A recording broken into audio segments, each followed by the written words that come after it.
Assalomu alaykum. O'zbekiston bu konstitutsiyaga ko'ra huquqiy demokratik davlat. Agar O'zbekiston konstitutsiyasini ochib o'qiydigan bo'lsangiz, ya'ni O'zbekiston qanday davlat va u davlatchilik sifatida uning tabiati qanday bo'lishi kerak va davlat institutlari va mulozimlari o'zlariga qanday majburiyat va chegaralar belgilab olgan degan savol qo'yadigan bo'lsak, O'zbekiston to'laqonli huquqiy demokratik davlat. Ya'ni O'zbekiston davlatchiligining markaziy demak strukturasi bu demokratiya bilan bog'liq. Demokratik institutlar va qadriyatlar bilan davlat o'zining taraqqiyotini, kelajagini va butun istiqbolini belgilab olgan. Xo'p, O'zbekiston huquqiy demokratik davlat bo'lish majburiyatini olgan ekan, savol paydo bo'ladi. Demokratik davlatchilikka qanday tahdidlar bo'lishi mumkin va shunday umuman tahdidlar bo'ladimi degan savollar paydo bo'ladi. Ha, demokratiyaga tahdidlar yoki demokratik davlatchilikka, uning shakllanishiga har xil yashirincha, oshkora, ichki va tashqi bosimlar, tahdidlar juda ham ko'p bo'ladi. Demokratiyani shakllantirish oson emas. Demokratiyaga o'tmasdan avtoritarizmga qaytib ketgan davlatlar va jamiyatlar ham kam emas. Bugun planetamizda 8 milliarddan ortiq aholi yashayapti, lekin eng boy, eng farovon, emin erkin yashayotgan davlatlar aynan demokratik davlatlar. Ya'ni 1,5 milliarddan ortiqroq insoniyat bu aynan demokratik bo'lgan demak jamiyatlar va davlatlar hisoblanadi. Lekin ayni paytda demokratik bo'lmasdan boy bo'lgan bir xo'sh davlatlar ham yo'q emas. Ya'ni yalpi ichki mahsuloti jon boshiga 1 yillik hisoblaganda demak 6,000–8,000 dollardan yuqori bo'lgan avtoritar yoki demokratik bo'lmagan davlatlar ham bor. Bular asosan neft va gaz eksporti hisobiga, sotish hisobiga boy bo'lib turgan davlatlar. Lekin bu davlatlarda ham keyingi 10–20 yil ichida har xil iqtisodiy, ijtimoiy va siyosiy inqirozlar bo'lib turibdi. Sababi vaqti bilan neft va gazning narxi tushib turadi. Endi demokratik bo'lib, kambag'al bo'lgan davlatlar ham bor, istisno davlatlar. Bu yagona xayolimizga keladigan misol bu Hindiston. Hindiston demokratik davlat, lekin Hindistonning demokratiyasi bu ksenofobik elementlar bor bo'lgan, ya'ni islamofobiya mavjud bo'lgan va u yerdagi ko'pchilik kamchilikka bosim qilib turadigan demokratiya, lekin baribir demokratiya. Qolgan demokratiyalarda, demokratik jamiyatlarda insonlar juda ham emin, erkin, boy, farovon. Demak, demokratiyalarga keyingi paytlarda qanday bosimlar bo'lyapti? Har bitta jamiyat bu unikal. Misol uchun, musulmon jamiyatlarida demokratiyaga bosimlar yoki demokratiyaga tahdidlar aytaylik post-xristian g'arb jamiyatlaridan ko'ra farq qilishi mumkin, bu tabiiy narsa. Endi ayni paytda demokratiyalarga universal bosimlar yoki universal tahdidlar, ya'ni u sharqda bo'ladimi? Aytaylik Janubiy Koreya yoki Yaponiya yoki G'arbiy Yevropa yoki Amerikada bo'ladimi? Yoki endi shakllanayotgan demokratiyalarga bosimlar haqida gap ketadimi? Ma'lum bir universal bosimlar mavjud. Bu transmilliy korporatsiyalar. Ya'ni har doim insonlar hech qachon teng resurslarga, imkoniyatlarga ega bo'lmaydi. Insonlar tug'ilishi bilanoq kimdir birovning rangi oqroq, kimdir birovning rangi qoraroq. Birov kambag'al oilada tug'iladi, birov boy oilada tug'iladi. Va kapital va imkoniyatlar avloddan avlodga demak ko'chib borar ekan, aynan 18 ga yoki 20 ga yoshga kirgan ikkita yoshning demak jamuljam resurslari bir-biridan har doim farq qiladi. Insonlar faqat bitta narsada teng, insoniy qadr-qimmatlarda.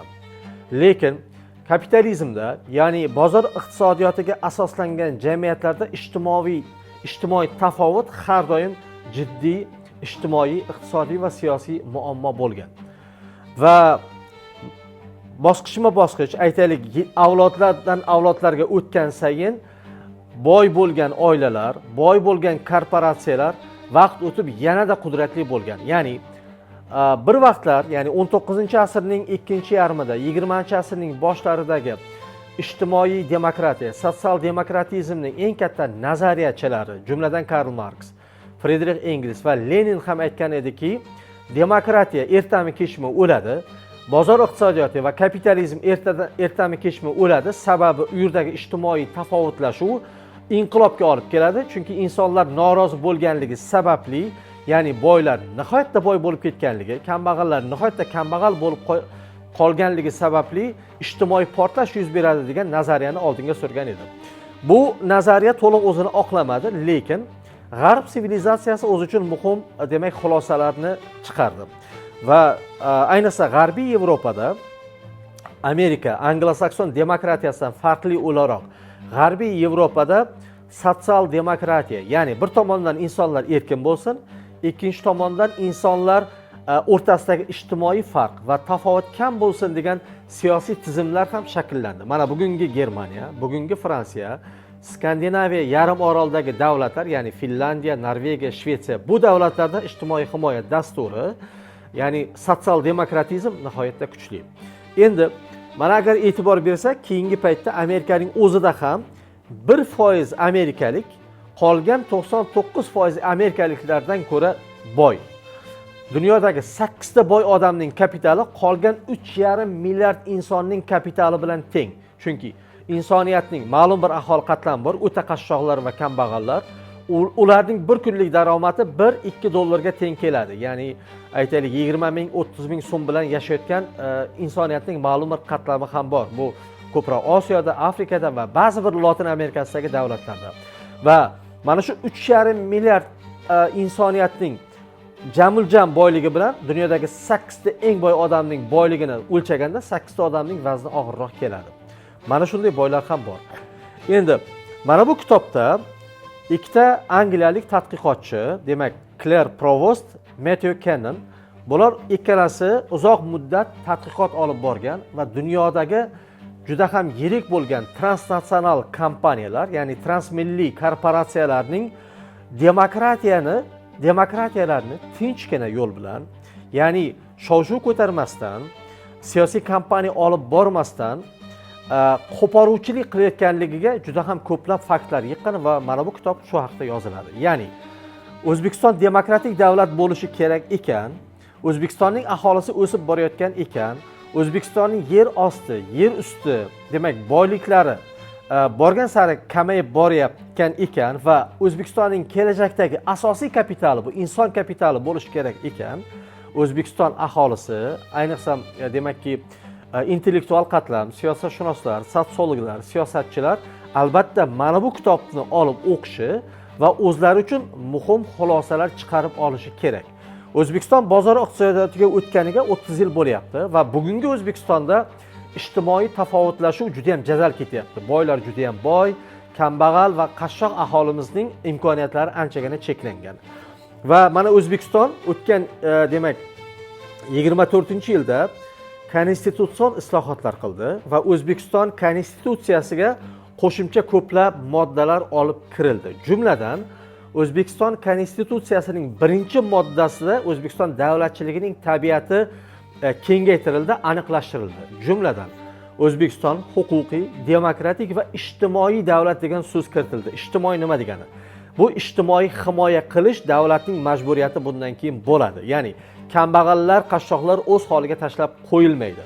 insonlar ochlikdan, insonlar kasallikdan o'lishi mumkin emas. Chunki ijtimoiy davlatchilikning, sotsial demokratizmning markaziy tamoyillari mana shu tamoyillar.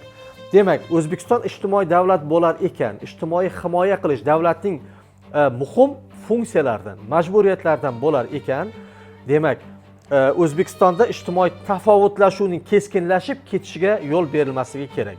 Yumshoq vositalar bilan, soliq siyosati bilan va boshqa instrumentlar orqali ijtimoiy himoya kuchli bo'lishi kerak.